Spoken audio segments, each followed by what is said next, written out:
Magandang balita, Biblia. Mga Gawa, Kapitulo 5, versikulo 17 hanggang 42. Ang pag-uusig sa mga apostol. Nakita po namin na nakasusig mabuti ang pintuan ng bilangguan at nakatayo roon ang mga bantay.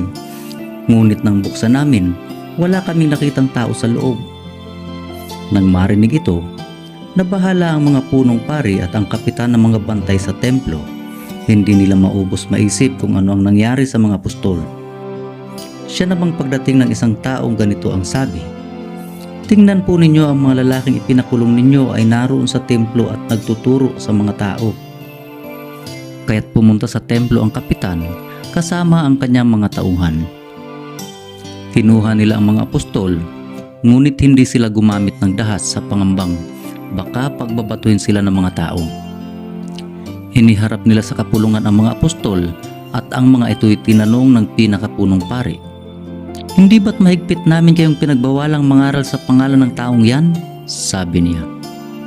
"Ngunit tignan ninyo ang inyong ginawa. Laganap na sa Jerusalem ang inyong itinuturo. At nais pa ninyo kaming papanagutin sa pagkamatay ng taong yan?" Sumagot si Pedro at ang ibang mga apostol, "Sa Diyos dapat kami sumunod at hindi sa tao. Ang Diyos ng ating mga ninuno ang muling bumuhay kay Jesus na pinatay ninyo nang siya'y inyong ipako sa krus.